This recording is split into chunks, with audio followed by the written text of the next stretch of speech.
berkaitan dengan air liur basi. Sebelum Jumaat tadi air liur basi, maka sekarang ini seterusnya Allahumma salli ala Sayyidina Muhammad. Waddamu fil lahmi ma'fuun kada naqalu faqabla ghaslin fala ba'sun bitabkhatihi. Dan bermula darah fil lahmi, yang ada pada daging, darah yang ada pada daging, ma'fuun dimaafkan, darah yang ada pada daging, daging ikan, daging lembu, daging ayam, dimaafkan. Jadi bila kita basuh, bila kita uruskan daging, kita akan tengok ada darah. Jadi darah ni najis. Bila darah itu najis, macam mana kita nak masak? Macam mana kita nak masak daging? Bila kita masak sup, masak kari, letak je daging dalam air, nanti kita nampak air tu jadi warna merah. Cuma bila kita masak kari, tak nampaklah merah tu, sebab dah ditutup dengan warna kari dan seumpamanya. Waddamu fil lahmi ma'fun, dan bermula darah pada daging, ma'fun dimaafkan akan dia. Kadza naqalu, begitulah yang telah menukilkan oleh mereka. Yang telah menukilkan oleh mereka itu, maksudnya mereka, bila sebut je mereka maksudnya ulama Syafi'i lah, ulama mazhab Syafi'i. Allahumma salli ala Sayyidina Muhammad. Faqabla ghaslin fala ba'sun bitabakhatihi, sebelum membasuh daging itu, maka tidak apa-apa, tiada masalah dengan tabakhatihi, dengan memasaknya. Dia daging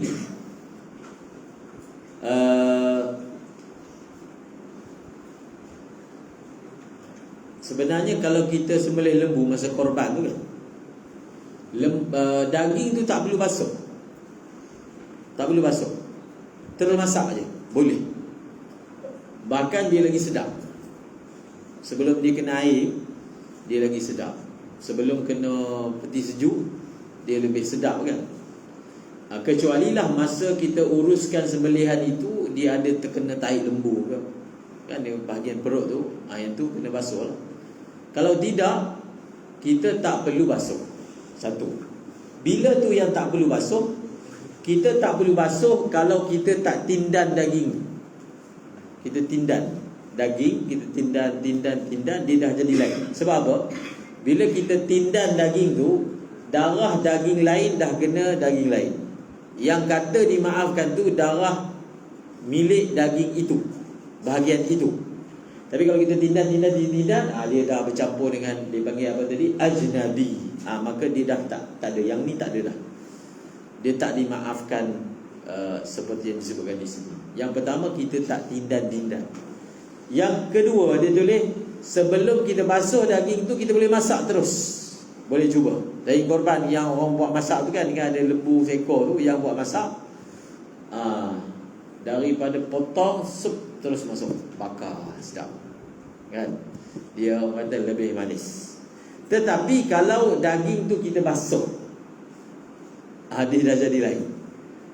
Kalau tengok dalam hasyiah dia tulis, kalau daging itu dibasuh, amma idza ghasalahu, kalau dia basuh macam biasalah kita beli daging kita basuh, maka kita kena basuh sampai air basuh tu putih. Dia dah tak ada keluar warna merah.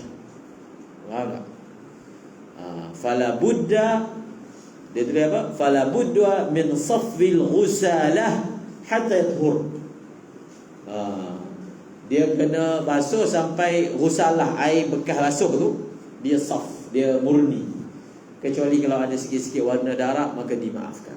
Itu berkaitan dengan apa, daging. Dalam mazhab Al-Imam Abu Hanifah, bukan, dalam mazhab Al-Imam Ahmad bin Hanbal, dalam Quran sebut kan, qul man qul la ajidu fima uhiya ilayya muharraman ala ta'imin yat'amuhu illa yakuna maitatan aw daman masfuhan. Dalam Quran sebut aw daman masfuh. Jadi darah ni dia ada darah masfuh. Darah masfuh ni maksudnya darah mengalir. Satu lagi darah beku. Sebenarnya alaqah mudghah ataupun kabit ni apa, limpa, sebenarnya dia darah, dia daripada darah, cuma dia dah jadi beku. Sebab itu disebut dalam hadis, dihalalkan kepada kami umat Muhammad, Nabi kata, 2 jenis bangkai dan 2 jenis darah. Dan bangkai yang dihalalkan adalah apa? Adalah ikan dan juga belalang.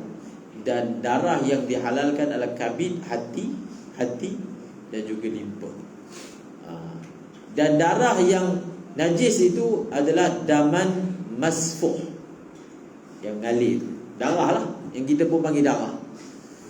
Dalam mazhab Al-Imam Abu Hanifah, dia kira, dalam mazhab Imam Ahmad bin Hanbal, Imam Ahmad bin Hanbal menganggap darah yang duduk dalam daging tu, duduk dalam, maka darah itu dia tidak termasuk darah daman masfuh. Sebab itu dalam mazhab Imam Abu Hanifah, darah yang dalam daging itu mutlaqan adalah suci, dia tidak dihukum sebagai najis. Allahumma salli ala sayyidina Muhammad. Wa syaikhu Shiraz lam yasmah bima naqalu bal adda min wajibin tathhira lahmatihi. Dan bermula Syekh Shiraz. Syekh Shiraz ni maksudnya Abu Ishaq Al-Shirazi. Shiraz ni di Iran. Dan bermula Syekh Shiraz, maksudnya Abu Ishaq Al-Shirazi, tidak membenarkan ia, tidak mengharuskan ia dengan apa yang mereka nukilkan. Maksudnya dalam bab ini Syekh Abu Ishaq Al-Shirazi berbeza pandangan. Dia tak bersetuju lah, ataupun dia tidak sependapat bima naqalu, dengan barang yang menukilkan oleh mereka. Kat atas tu kan kaza naqalu, bima naqalu, apa yang dinukilkan oleh ulama Syafi'i, bahawasanya darah di atas daging tidak perlu dibasuh.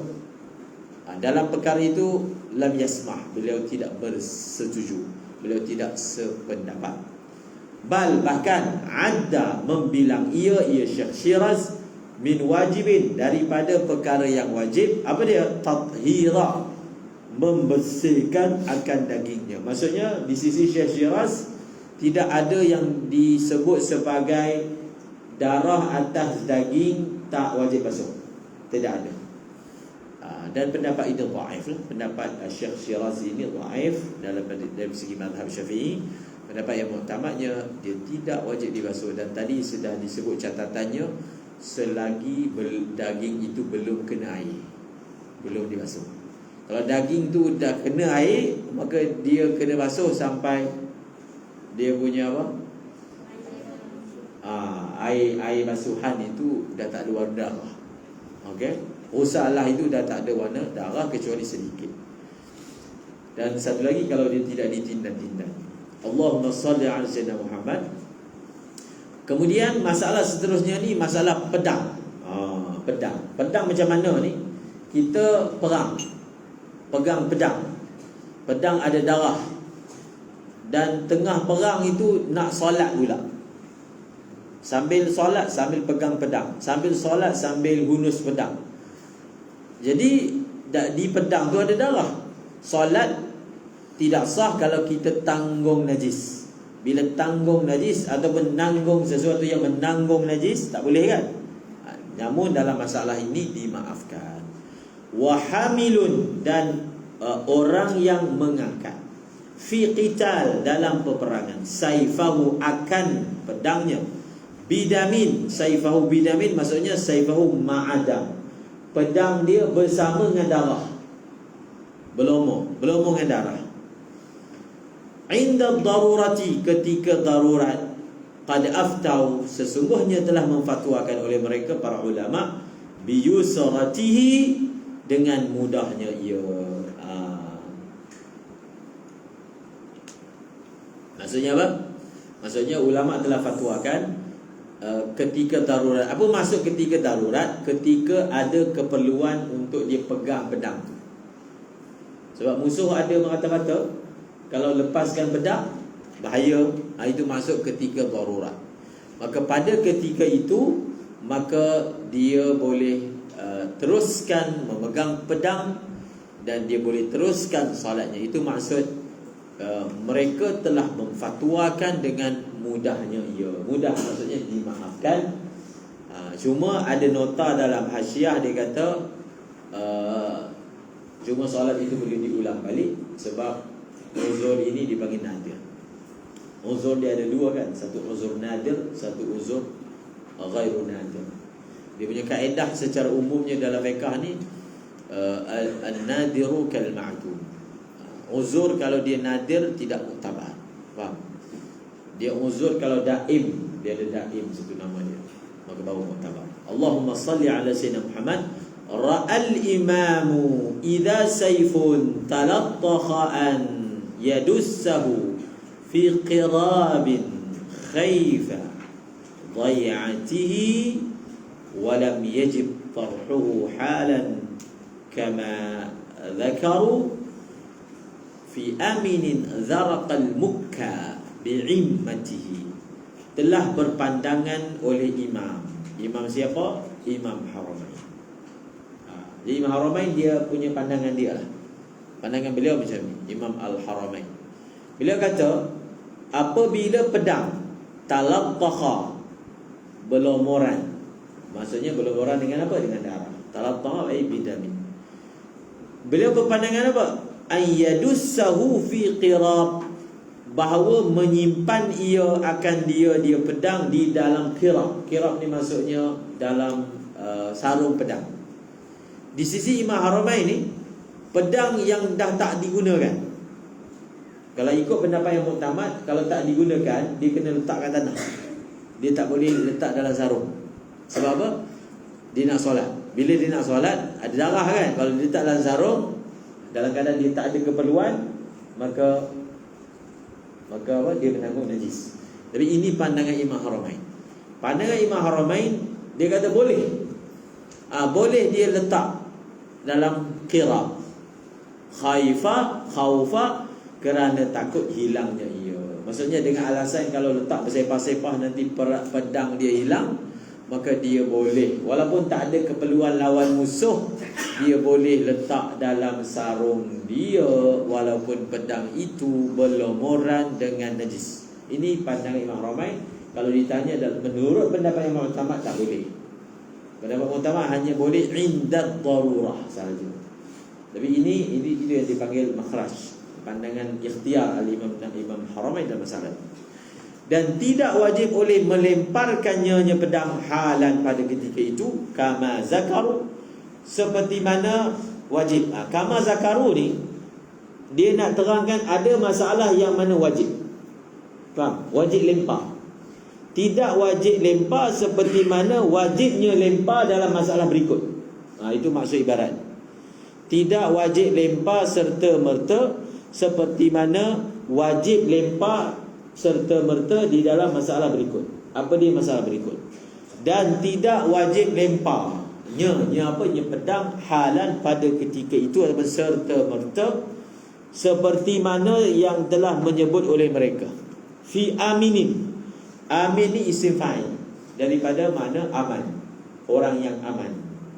Faham? Orang yang aman maksudnya orang yang bukan berada dalam keadaan perang, bukan berada dalam keadaan khauf, syiddatul khauf, normal, keadaan normal. Itu maksud amin ni. Seperti mana wajib melemparkan seperti yang disebutkan oleh ulama di dalam masalah orang yang aman telah zaraqa, berak. Dia dalam bahasa Arab ni, kalau bahasa Melayu semua berak je kan. Bahasa Arab kalau lembu berak perkataan lain, Kalau burung berak kataan lain. Faham? Kalau binatang berak dia guna ratha. Dan tahi dia pun panggil rauf. Orang tak panggil ghaid. Tahi lembu tak panggil ghaid. Kalau manusia ghata. Kalau burung zaraqa. Tahi burung dipanggil zaraqut tuyur kan. Itu dia punya memang mewah lah. Bahasa Arab ni dia mewah.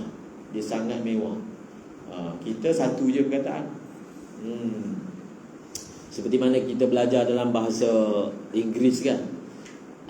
Anak binatang dengan binatang tu, bapak dia kan lain. Binatang dewasa dengan anak. Anak anjing papi.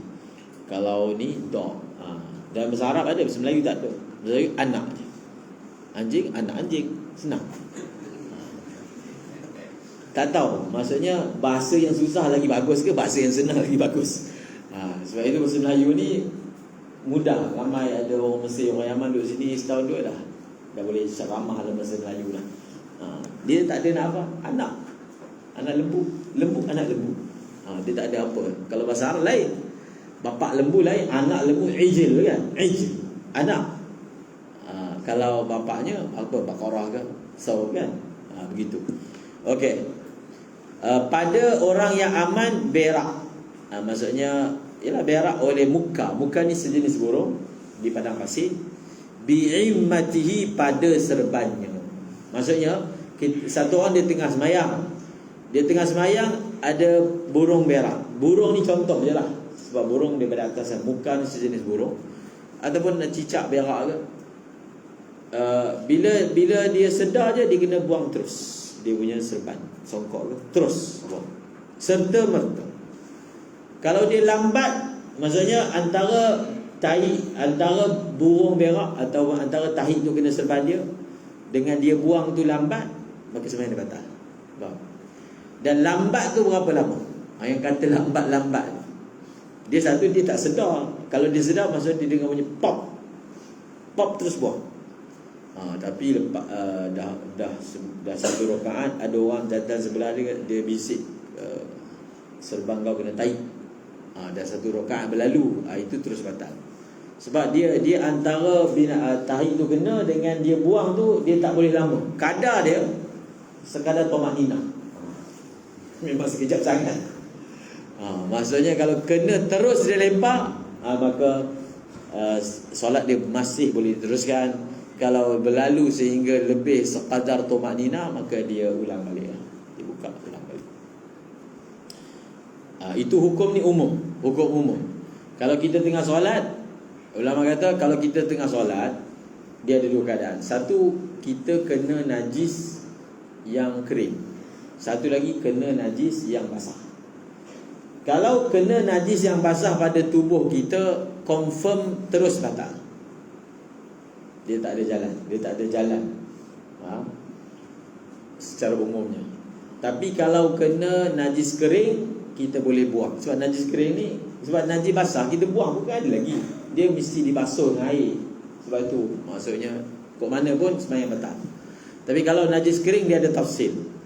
Kita buang terus najis itu serta merta ke, ataupun kita tak buang serta merta. Dia punya pecahan dia. Kalau kita buang serta merta, sembahyang boleh diteruskan. Tapi buang serta merta tu pula jadi syarat pula. Ketika kita buang, kita jangan tanggung najis tu. Faham? Contohnya ada tai cicak kering kan, jatuh, contohlah, kering, dia buang serta merta ni, dia ambil, dia buang, batal. Sebab apa? Bila dia pegang najis tu, dia telah pegang dengan sengaja. Betul dia angkat, dia dah ganggung dan batal. Lepas tu kalau nak buang, dia buang macam ni je, dia jangan angkat. Macam ni kalau jatuh. Tapi syaratnya kering lah. Kalau basah memang tak ada faedah apa-apa, sebab dia mesti dibasuh dengan air barulah bersih. Allahumma salli ala sayyidina Muhammad. Habis masalah tu, habis. Jadi kita belajar apa tadi? Kita belajar tentang darah atas daging, dan juga darah pada pedang, dan juga darah pada pedang bagi orang yang berperang. Habis. Kemudian musannif bawa pula kita kepada masalah orang yang berlari dalam solat. Macam mana tu? Ataupun dia panggil sembahyang syiddatul khauf. Dia sembahyang syiddatul khauf. Dia ada solat dalam Quran sebut wa in khiftum farijalan aw rukbana. Wa in khiftum farijalan aw rukbana. Kalau kamu berada dalam keadaan takut, maka sallu rijalan aw rukbana, kamu boleh sembahyang dalam keadaan berjalan. Dan kamu boleh solat dalam keadaan menunggang. So ayat Quran ini menjadi dalil bagi masalah dipanggil sembahyang syiddatul khauf. Dia boleh sembahyang hatta dalam keadaan berlari pun. Menunggang boleh, berjalan boleh. Sembahyang fardu ni. Okey.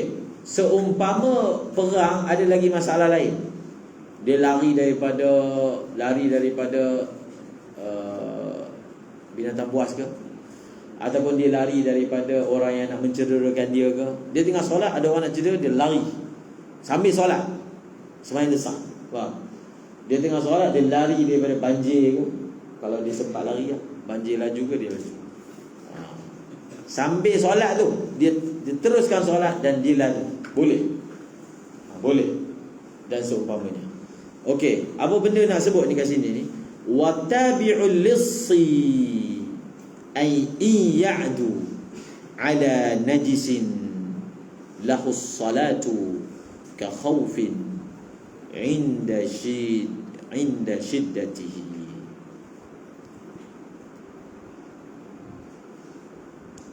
Wa tabi'ul lis. Tabi'ul lis ni maksudnya orang yang kejar pencuri. Tabi' ikut, lis pencuri.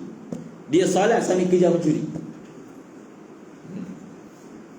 Ya'du, ya'du ni ada ya'du.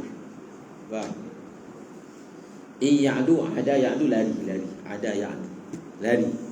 Sekiranya lari ia di atas najis. Kalau dia ni lari atas najis, dia sebenarnya kalau ikut lurah yang betul, waw tu tak ada. Sebab dia jazam. Tapi sebab nazam syair dia kekalkan. Sepatutnya masuk in kan, buang hazaf. Dan orang yang kejar pencuri ni, kalau dia berlari di atas najis, dia nak bahaskan yang tu lah. Dia tengah solat sambil berlari. Dan dia lari itu dia lari atas jalan. Kalau masa dia lari itu dia ada pijak najis, sembahyang dia sah ke tak sah? Itu dia punya perbahasannya. Wa tabi'ul lissi ya'du ala najisin. Kalau dia berlari lalu dia memijak di atas najis, lahus salatu, baginya sembahyang, dia boleh sembahyang. Maksudnya sembahyang dia sah, dia boleh teruskan. Ka khaufin, seperti takut ketika bersangatannya. Maksudnya dalam kitab ulama kata antara solat yang boleh dikerjakan syiddatul khauf adalah lari daripada orang yang nak mencederakan ataupun kejar orang yang mengambil barang dia. Dia tengah sembahyang, orang curi barang dia, kejar. Dan dia teruskan sembahyang juga. Masya Allah. Maka kita kata dia ni iman lemah, biar je lah, sembahyang lagi besar. Ke macam mana? Sebab tu ada satu orang tu, dia cakap, dia bayan. Tengah bayan tu dia kata iman ni di sini iman. Masa dia pegang di sini, dia pers dia hilang. Sebab dia letak pers dekat baju tu, baju jahit tu kan. Pers aku mana? Iman kat sini pers hilang iman. Kat mana betul ke? Iman kat sini. Terus tinggalkan bayan, cari pers hilang. Okey. Tapi masalah ni macam biasalah, dia ada khilaf, boleh tengok dalam nota. Kalau kita perhatikan betul-betul, pengarang ini banyak pendapat yang beliau ikut sejajar dengan Imam Ramli. Maksud apa yang Imam Ramli tarjihkan sama. Sebab dalam masalah ini di sisi Imam Ibn Hajar, orang yang sembahyang syiddatul khauf, yang berlari itu dia tak boleh bijak najis, tak boleh. Tapi di sisi Imam Ramli boleh bijak najis. So khilaf. Ka khatifin na'lahu halas salati lahu fi sa'ihi khalfahu itmamu qurbatihi. Seperti khatif. Khatif ni maksudnya orang yang rampas. Orang yang rampas. kasut dia. Orang yang kebas kasut dia. Dia tengah solat letak kasut kat sebelah. Orang kebas kasut dia. Jadi dia kejar orang tu sambil solat. Boleh tak? Dia kejar orang itu sambil dia solat. Maka kata pengarang, seperti orang yang kebas kasutnya ketika dia sedang solat, baginya orang yang sedang solat itu di dalam larinya, belakangnya apa? Nya khatif itmamu qurbatihi, menyempurnakan ibadah qurbahnya. Maksudnya dia boleh itmamu qurbati, solat dia. Itmamu qurbati ay itmamu salatihi. Itmamu salatihi. Okey.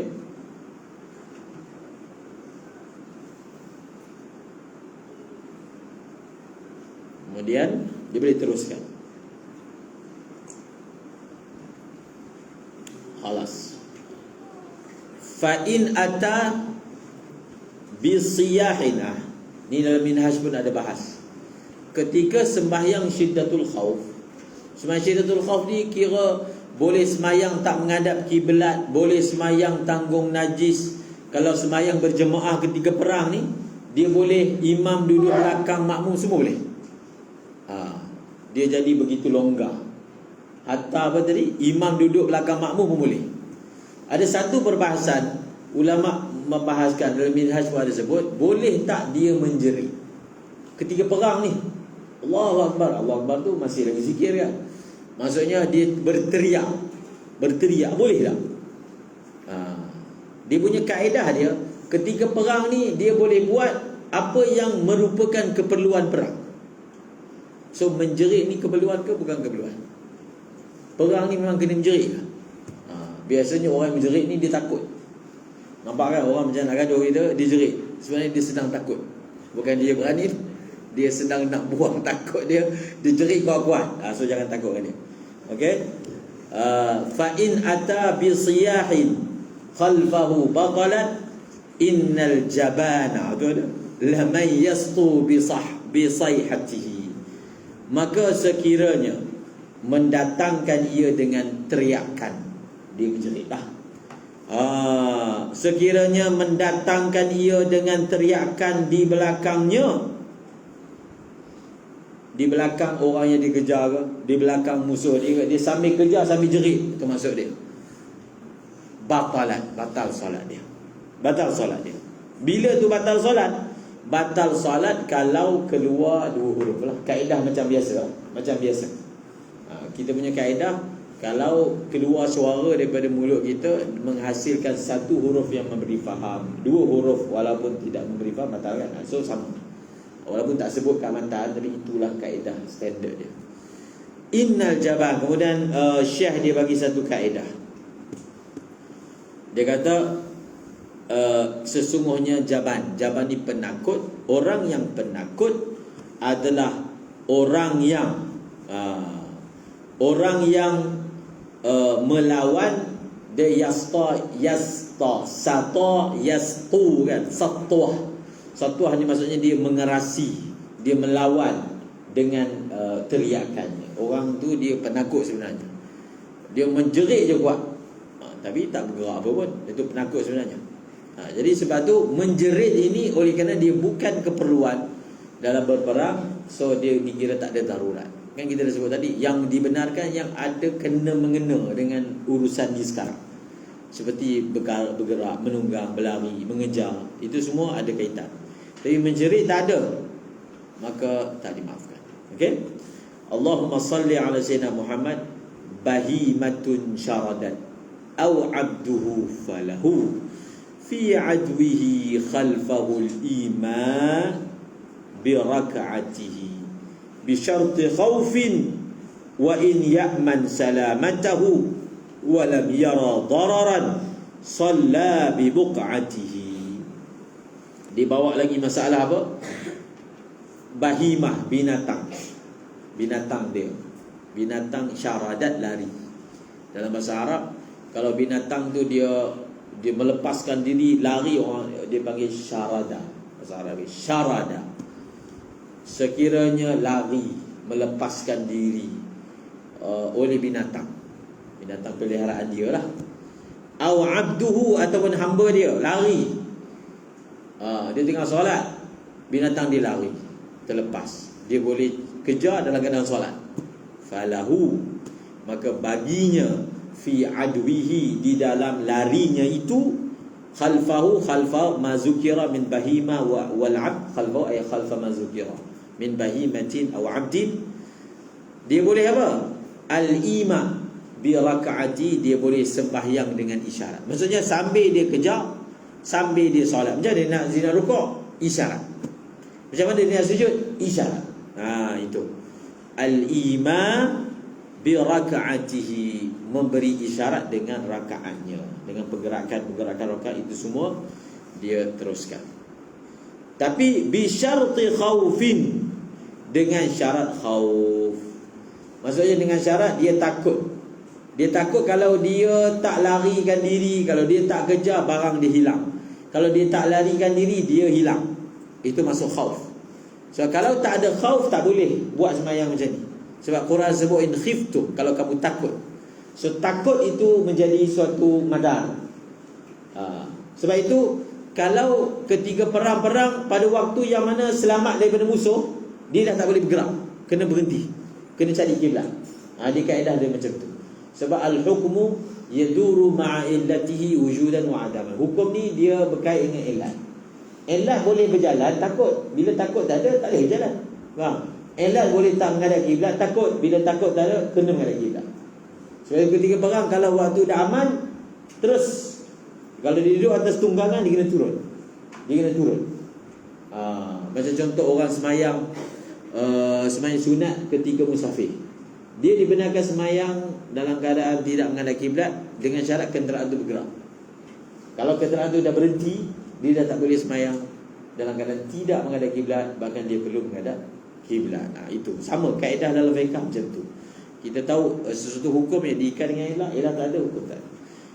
Bi syarti khaufin wa iyyaman, dan sekiranya merasa aman ia akan selamatnya dan tidak melihat ia akan sebarang mudarat, jawab kepada in salla bi buq'atihi, hendaklah sembahyang ia di tempatnya berdiri. Maksudnya bila dia dah selamat, dia dah dapat dah barang dia, contoh, ataupun pencuri yang dikejar ada orang lain dah tangkap dia, maka terus dia kena berhenti dan dia kena solat secara normal. Itu maksud salla bi buq'atihi, hendaklah dia solat di tempat bumi yang dia berada. Buqa'ah jamak dia biqa'. Okey? Habis. Kemudian masalah seterusnya, kita ada lagi 10 minit. Masalah di dalam kita ni pelik-pelik masalah. Ni lagi pelik. Iaitu masalah telinga terpotong. Apa isu telinga terpotong yang dibahaskan oleh fuqaha? Apa benda tu? Tengok tu. Allahumma salli ala sayyidina Muhammad. Wal udhnu in buhirat wal ba'du muttasilun bidammiha jawazu lasqan liqillatihi in kulluha lusiqat min ba'di ma fusilat fi rafi'i qat'uha hatmun wa rawdatihi wa laysa lid-dami bal tafri'u dhaka ala anna al-mubana ka farthin la ka maytatihi sahbul iraqi lahum nassun yusa'iduhum fil ummi min man sinnuhu ruddat bilahmatihi faqal'uha wajibun qalu walau nabatat wal madhhabul wajhu la da'hu bisinnatihi. Okey, ini masalah apa ni? Telinga. Dari satu perbahasan telinga. Jadi telinga ni in buhirat. Buhirat ni maksudnya dipotong. Telinga tu kena potong.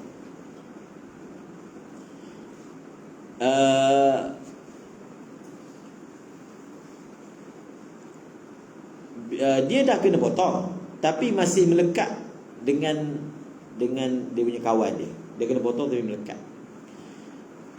Dan bermula telinga sekiranya dipotong akan dia uzun, sedangkan wawil hal, sedangkan sebahagiannya bercantum. Macam mana tu? Sebahagiannya bercantum. Sebab apa bercantum? Dah potong tu bercantum. Sebahagiannya bercantum bidammiha, disebabkan darahnya. Disebabkan darahnya. Maksudnya dia kan bila potong tu ada darah.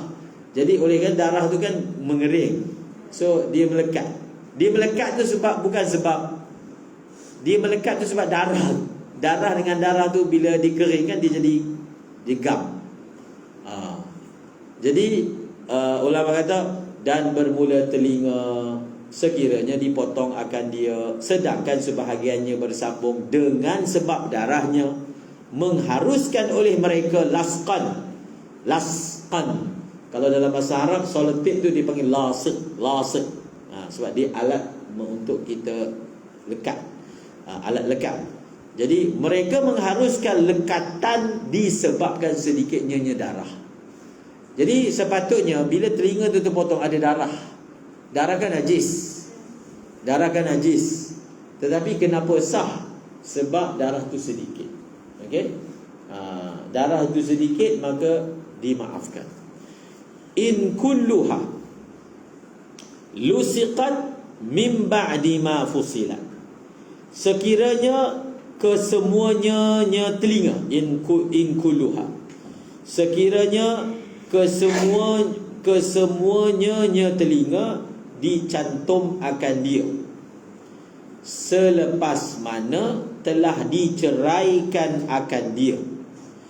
Di dalam kitab Imam Rafi'i memutuskannya adalah wajib, dan di dalam kitab Raudhahnya qat'uha ay qat'u al-uzun.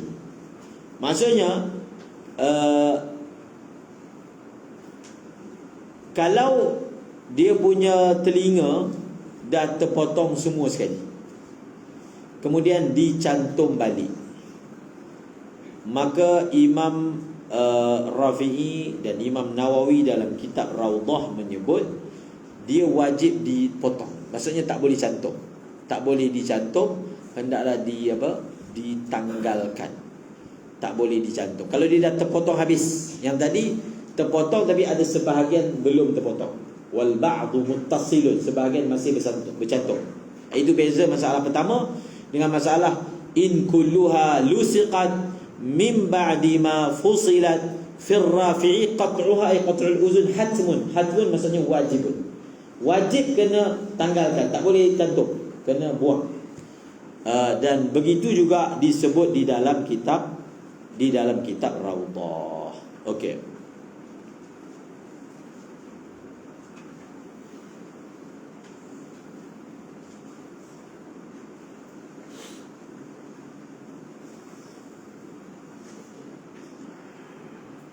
Okey. Ini kena faham masalah ni. Masalah ni maksud dia, masalah ni adalah apabila yang mencantumkan telinga tu bukan benar. Bukan maksudnya tak boleh kita jahit telinga, dah tercabut tak boleh jahit, kena buang je. Bukan maksud dia macam tu.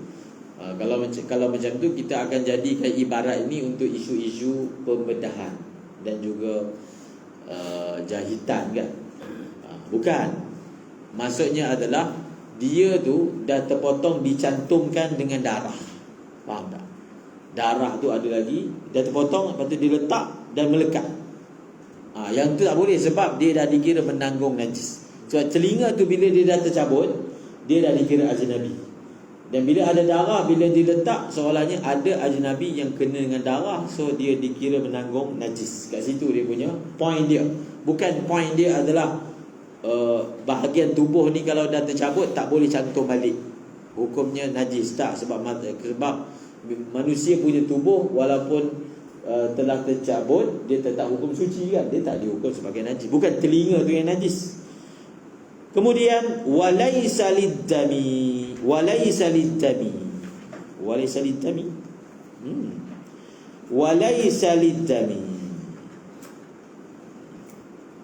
bal tafri'u dhaka ala annal mubana kafarthin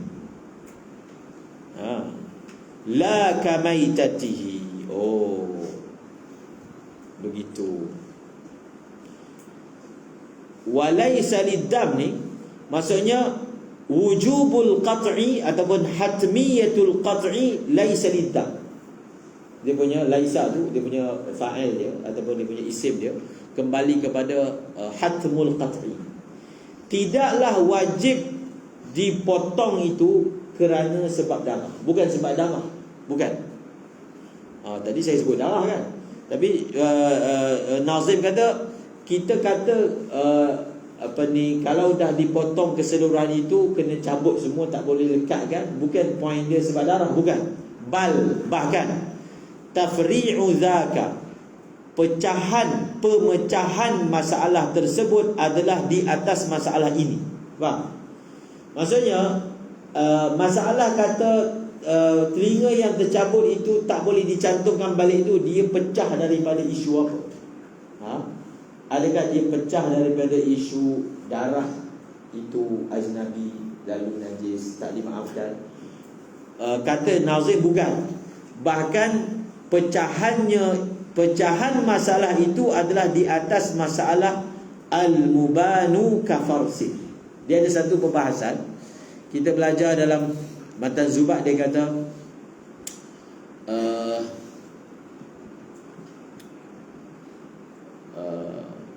apa? Anggota yang tercabut daripada binatang hidup, hukumnya adalah seperti bangkainya. Maksudnya apa? Okey, contohnya lembu lah. Lembu ni dia punya kaki tercabut ataupun ayam kaki tercabut. Jadi kaki lembu kan perah banyak daging. So daging tu boleh tak dimakan? Boleh tak dimakan. Sedangkan lembu tu hidup lagi. Maka kaedah dia anggota binatang yang tercabut ketika hidup, hukumnya adalah seperti bangkainya. Okey, bangkai lembu najis ke tak najis? Najis. Maka yang tu pun najis. Kaki belalang tercabut masih hidup, boleh tak dimakan? Boleh. Sebab apa? Bangkai belalang tak najis, maka bahagian tubuh dia yang tercabut masih hidup pun tak najis. Ikan sebahagian tubuh dia tercabut ataupun sotong ke, dan dia hidup lagi. So adakah boleh dimakan? Boleh dimakan. Kerana apa? Kerana bangkai ikan adalah suci. Okey, kalau manusia contohnya, contoh simple, jari dia terpotong. Nauzubillah. Jadi dia bungkuslah jari dia, dia bawa dalam poket, dia semayang, dan kejap lagi nak tanam. So boleh tak dia bawa najis tu? Jari tu boleh tak dibawa dalam solat? Maka sama macam kaedah tadi. Manusia punya mayat najis ke tak najis? Tak najis kan? Maka jari tu pun yang tercabut masa dia masih hidup tak najis. Apa faedah perbahasan tu? Macam tadi lah, kalau dia solat, dia bawa jari tu bungkus, sebenarnya dia sah. Tangan ke, ikutlah telinga ke, sah hukum dia. Itu yang muktamad. Tapi masalah telinga ni dipecahkan atas pandangan bahawasanya mubanul insani kafarasihi la kamaitatihi. Dhaif sebenarnya pendapat ni. Faham? Anggota yang tercabut daripada manusia, ada satu pendapat kata hukum dia macam tahi dia, bukan hukum dia seperti mayat dia. Faham? Maka tahi manusia ni benda yang berpisah daripada manusia kan? Betul. Hukumnya apa? Najis. Maka anggota badan manusia yang terpisah daripada manusia pun macam tahi juga, masih najis. Jadi kalau kita pecahkan masalah telinga tercabut tu di atas masalah ini, maka betul lah telinga tu najis lah. Sebab itu dia tak boleh cantumkan, dia dah jadi najis. Tapi dhaif, pendapat dia dhaif. Pendapat yang muktamadnya adalah seperti yang kita pelajari sebelum ni. Kalau tak, kalau macam ni, maka maknanya kalau pakai pendapat tu, orang yang mana terpotong anggota dia tak bolehlah nak buat pembedahan jahit balik. Tak boleh. Sebab apa? Kalau jahit balik, nanti dia semayang, dia tanggung najis, semayang dia tak sah. Dhaif. Okey. Sahbul Iraq. Bila disebut sahbul Iraq, maksudnya al-Iraqiyun, ashabul Iraq. Sahbu maksudnya ulama Syafi'i yang dipanggil al-Iraqiyun, yang di Iraq tu. Ulama Syafi'i di Iraq, bagi mereka ada nas yang menyokong mereka di dalam kitab maksudnya ulama Syafi'i Iraqiyin, dia ada nas, mereka ada bukti pandangan yang tadi tu. Pandangan apa? Annal mubanul insani ka farasihi la ka maitatihi. Ada nas dalam man sinnuhu ruddat bilahmatihi faqalluha wajibun qalu walau nabatat wal madhhabul wajhu la da'hu bisinnatihi. Maksudnya dalam masalah ni ada khilaf antara Iraqiyin dan Khurasaniyin. Yang kita belajar sampai minhaj semua tarjih Khurasaniyin, bahawasanya sama juga. Ulama Syafi'i Iraqiyin, mereka kata mereka ada nas dalam kitab Dalam nas kitab kata masalah gigi yang dicabut, gigi cabut, kemudian gigi yang cabut tu kita tanam balik, boleh tak? Itu man sinnuhu, orang yang giginya dikembalikan di dagingnya, gusi lah. Kalau kita pakai pendapat kedua tu yang kata anggota yang tercabut daripada manusia hukumnya najis, maka gigi pun kira anggota yang tercabut daripada manusia, maka gigi pun najis. Kalau diletak balik, maka dia semayang, dia kira tanggung najis. Kalau pakai pendapat ni, siapa yang gigi tercabut, dia tak boleh bawa bola poket dia. Tak boleh. Dia sayang gigi dia, ada poket. Tak boleh. Sebab gigi tu najis. Tapi dhaif. Nanti kat depan dia kata dhaif. Maka atas pendapat ini, faqal'uha, mencabutnya gigi wajib. Wajib kena cabut gigi tu. Gigi yang dah tercabut ditanam balik, dia tak boleh tanam balik, dia kena buang. Itu maksud faqal'uha wajibun. Qalu, dan mereka berkata walau nabatat. Faham? Walau nabatat ni lau lil ghayah. Walaupun gigi tu tumbuh balik, maksudnya gigi yang tercabut tu diletak, tiba-tiba keluar akar dan melekat, dan tak malah. Itu maksud walau nabatat. Walaupun gigi tu dia tumbuh balik, dia melekat balik, dia jadi macam gigi normal, tetap kena cabut balik kerana dia dikira menanggung najis. Kalau dia tanggung najis, dia solat macam mana semayang dia tak sah. Maka kata pengarang, wal madhhabu al wajhu la yajib da'hu bisinnatihi. Dan menurut pendapat yang kuat, al mazhabul wajh ataupun al mazhabul wajih, pendapat yang rajih dalam isu ini, la maksudnya la yajibu qal'uha. La maksudnya la yajibu qal'uha, dia tak wajib cabut. Da'hu, biarkanlah dia bersama gigi dia. Apa salah dia? Apa salah gigi dia? Biarkanlah dia bersama gigi dia, kerana gigi dia hukumnya suci. Itu maksud dia. Begitu. Kemudian Allah SWT sikit lagi, masalah seterusnya, masalah sambung tulang. Sebab itu sebahagian daripada ibarat-ibarat fiqh ni dia ada kaitan dengan fiqh medik. Jadi masa kita baca kitab fiqh syarah, ada benda yang boleh kita jadikan fiqh medik, so kita ambil ibarat tu, boleh guna. Macam tadi kan, isu tadi. Satu lagi, isu sambung tulang. Isu sambung tulang. Masalah sambung tulang ni dalam minhaj pun ada sebut, masalah sambung tulang. Sambung tulang ni, satu, dia pakai tulang dia sendiri. Itu jelaslah. Sekarang ni sambung tulang yang nak dibincangkan ni pakai tulang lain, dan tulang tu najis. Seperti mana ada berlaku pemindahan organ jantung babi kan, ada isu yang berbangkit, ataupun limpa kan seumpamanya. Walhasilnya guna anggota ataupun organ daripada najis. Dia satu, guna pemindahan organ sesama manusia, satu bab. Binatang dua, suci dan najis. Isu pemindahan organ tu sendiri, itu dah satu tajuk. Boleh ke tak boleh?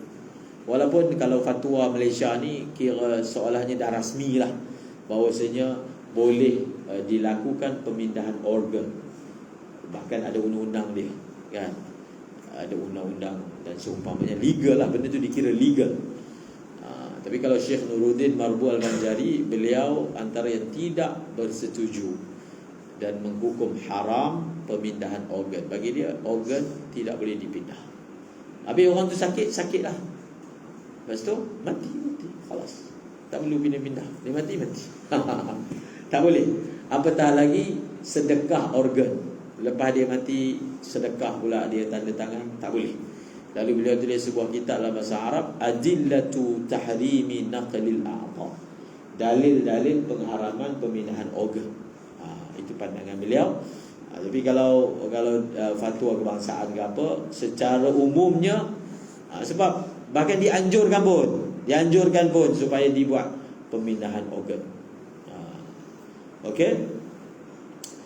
Sedikit lagi, wajabru kasrin bi'azmil maiti mughtafarun kajabirin udwahu min azmi kalbatihi illam yajid tahiran aw nalahu atabun binaz'ihi aw adhan salla bi'azmatihi. Dia isu dia, kenapa? Sebab itu kita perlukan tabib yang ada ilmu agama. Sebab dalam dunia kecanggihan perubatan ni, manusia sentiasa berinovasi, macam-macam lah dalam perubatan ni. Inovasi, sampai ada inovasi namanya ibu tumpang kan? Ibu tumpang, dia tumpangkan, perempuan ni tolong mengandungkan anak dia, kemudian anak tu dikira, itu inovasi. Islam tidak memusuhi inovasi, tapi inovasi mesti dalam sempadan agama. Sebab itu penting. Contohnya penggunaan vaksin. Vaksin adalah satu inovasi dalam perubatan, tetapi mesti dalam kerangka yang dibenarkan oleh agama Islam. Bukan asalkan benda itu boleh merawat dibenarkan mutlak, tak boleh. Contohnya inovasi dalam pengklonan, klon haiwan, kemudian klon manusia. Itu inovasi. Kalau dia tengok hanya dari skop kecanggihan, maka kita kata ini sepatutnya digalakkan.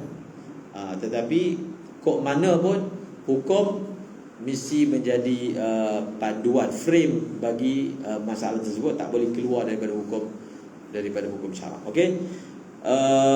Allahumma salli sayyidina Muhammad. Dan jabar menampung kasar, terpatah. Jabar ni kita panggil apa? Bukan menampung apa? Kalau dalam kita baca doa antara ruzul, Rabbighfirli warhamni wajburni.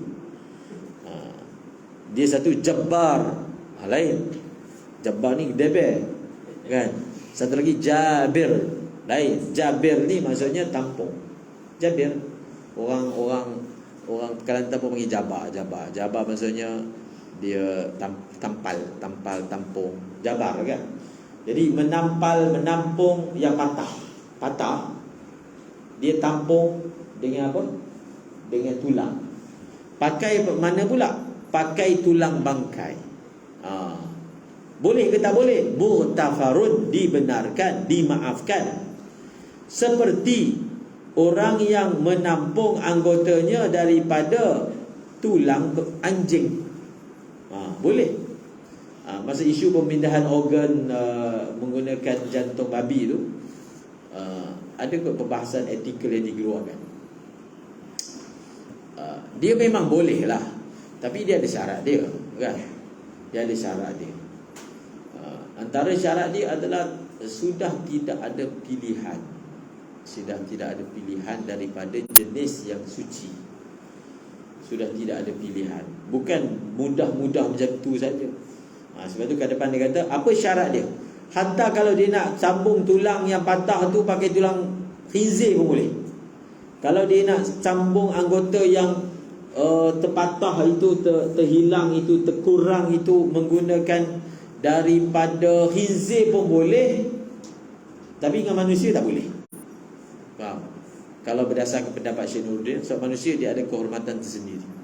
Nabi kata, kasru azmil mayyiti ka kasrihi hayyan. Mematahkan tulang mayat sama macam mematahkan tulang orang yang hidup. Segi kehormatan. Seperti mana kita tak boleh patahkan tulang. Walaupun orang buat postmortem kan, forensik. Kalau benda tu memang ada keperluan yang nyata, itu kita kira darurat lah. Tapi bukan semua benda nak di postmortem, sedangkan tak ada apa-apa keperluan. Kerana mayat itu ada maruah dia, ada kehormatan dia. Tak boleh suka hati nak potong sana potong sini dengan kita anggap dia ni dah mati, dia kan sakit pun. Tak. Walaqad karramna bani Adam. So tak boleh samakan seperti yang dilakukan kepada binatang. Illam yajid, sekiranya tidak mendapati ia tahiran ay azman tahiran. Sekiranya tidak mendapati ia akan tulang yang suci, ataupun datang kepadanya mengenai akan dia oleh apa? Mengenai akan dia oleh kepayahan. Mengenai akan dia oleh kepayahan dengan sebab mencabutnya atau kesakitan, maka solatlah ia bersama dengan tulang najis itu. Maksudnya, kalau nak sambung dengan tulang najis ni, syarat pertama, tak ada alternatif yang suci. Yang kedua, syarat dia, kalau ni dia dah pasang dah tulang tu, kemudian baru tahu tak boleh, dia kena cabut balik ke tak kena cabut balik, kita tengok. Kalau yang dah, dia ada dua surah, satu belum pasang, satu lagi dah pasang. Kalau belum pasang, maka jangan pasang, kecuali kalau dah tak ada alternatif. Kalau dah pasang, wajib cabut tak? Wajib. Kecuali kalau dia cabut, dia akan jadi mudarat. Dia akan jadi mudarat yang membolehkan tayamum, mahdurit tayamum.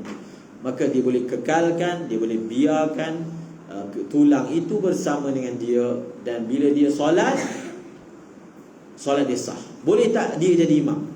Boleh dia jadi imam, walaupun dia ni menanggung tulang yang najis, maka dia boleh menjadi imam.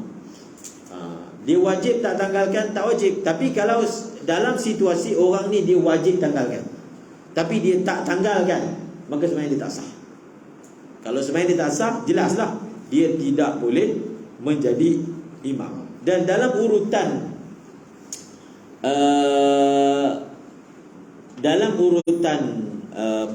pemilihan tulang tu, yang pertama kena guna yang suci, kan? Yang suci. Kemudian yang kedua,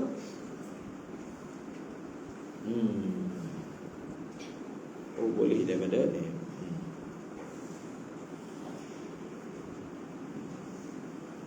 Yang kedua daripada najis. Dan yang ketiga najis mughallazah. Dan yang keempat, yang terakhir sekali, baru guna tulang manusia. Maksudnya untuk pemindahan tulang tu, mula-mula sekali kena guna yang haiwan dulu, yang suci. Kalau contoh sekarang ni ada alternatif, buat daripada plastik ke, bahan-bahan yang bukan daripada haiwan, itu lagi utama. Kemudian baru haiwan yang suci. Lepas haiwan suci tak ada, haiwan yang najis, yang bukan najis mughallazah. Kemudian haiwan yang najis mughallazah ada khilaf. Imam Rabi kata tak boleh. Kalau nak pakai tulang, jangan pakai tulang mughallazah. Tulang mughallazah tak boleh. Dan yang terakhir sekali adalah baru pakai tulang manusia. Tulang manusia ni suci kan, tapi dia punya kedudukan yang terakhir, tak boleh awal, seperti yang disebutkan tadi. kerana dia ada kehormatan dia. Wallahu a'lam bissawab. InsyaAllah ada rezeki kita sambung lagi.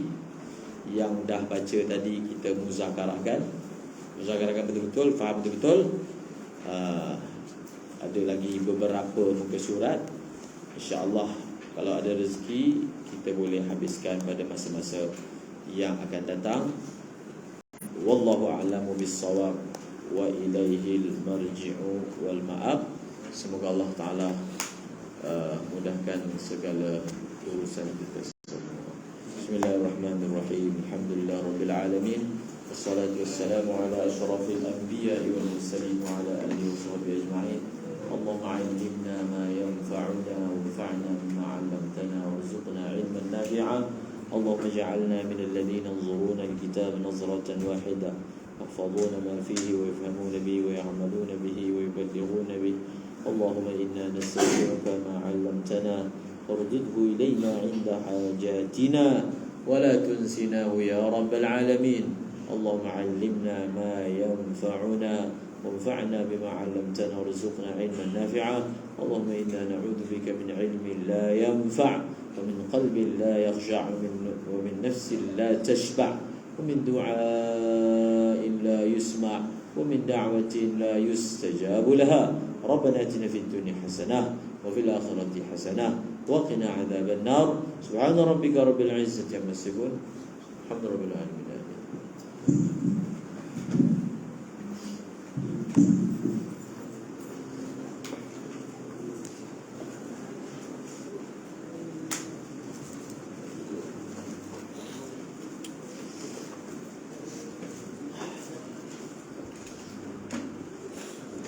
Thank you.